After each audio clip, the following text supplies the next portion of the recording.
This is Susan Bradley for Ask Woody and its tasks for the weekend, May 22nd, 2021. So today I'm going to talk about 21H1, which still does not roll off my tongue. So we're going to call it the May 2021 release. Now it will probably be the least disruptive feature release if you're coming from 2004 or 20H2. So bottom line, if you have either of the versions that were out last year as a base, it will be a relatively fast install. If you were coming from 1909, it will be still a long install. So why am I not saying yes if it's so not disruptive? I'm not a fan of installing feature updates the week they come out. I know from the past I personally have had issues in my own personal environment. At the firm I have QuickBooks, and there's been the last two feature releases I've had to use the PDF printer's fix-up tool once this feature release was installed. So there's a couple things I have to do in a business setting. In a personal setting on home machines, I can't remember. In the early days, the feature releases were much more disruptive. They've been much less so now.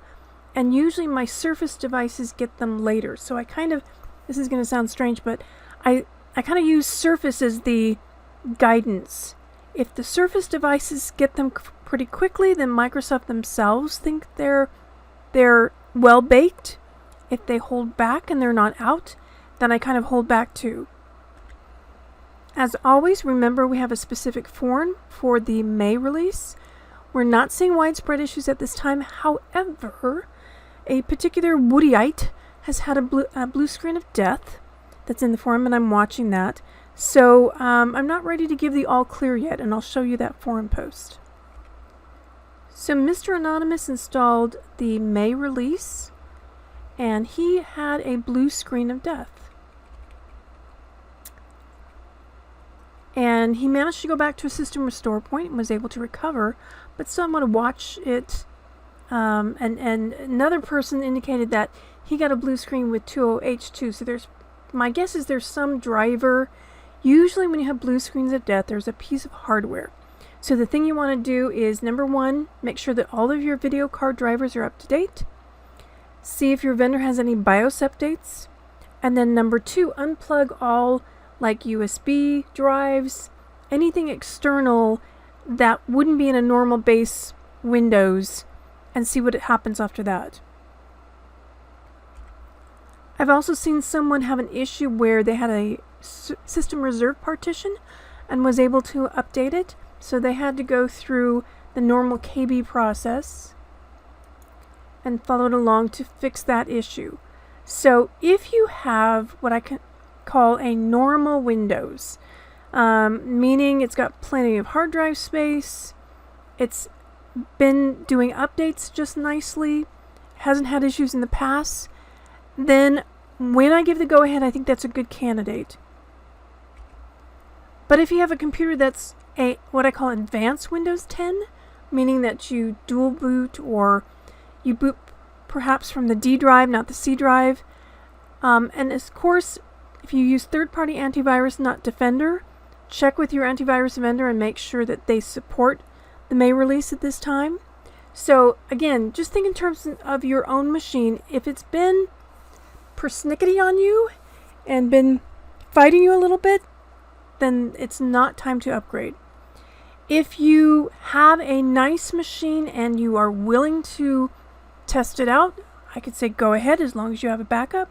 But for the rest of us, I'm a hold back and make sure everything's okay before I go ahead.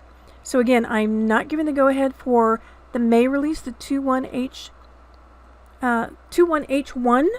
I have already given the release the go ahead for 20H2, so I want you to be on that one. Microsoft has acknowledged some known issues at this time. A high-pitched noise has been reported, and you can go to the known issues section to see how to handle that. And Microsoft is tracking these issues in their venue.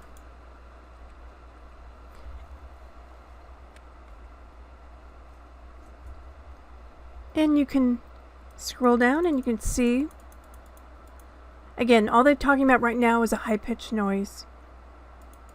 So nothing major at this time, but again, I'm not willing to give the go-ahead. And I put in the post the registry keys. Remember, if you put in the target release version and you set it to 20H2, that means you won't even see that May release being offered up to you. So like, for example, if I go here and I click here and then go to updating security and I check for updates,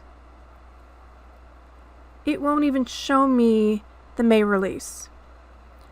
Now if I want to go and change that, when I'm ready to give you the go ahead, then you can install the other registry key. But until then, I'd like to recommend that you stay on that older registry key of the 20H2. When we're ready, the registry key setting will change. You click OK. Close it down. Check for updates. And it might take a little bit of time. Sometimes I have to reboot once I change those registry keys. Again, I don't want you to do it. See, there you go. The minute I change that registry key, see how it's already downloading the next version? And this is what's called the seeker, meaning that I clicked on check for updates and I then get pushed out the 21H1. You never, ever, ever want to click on check for updates unless you have that registry key in place.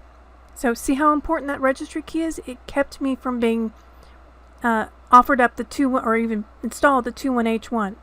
So again, put in the registry key. I've got it linked into the blog post. Number 2, never click on check for updates. Until next time, have a great week. The newsletter comes out tomorrow. Remember that DEF CON 2 is still in place at this time.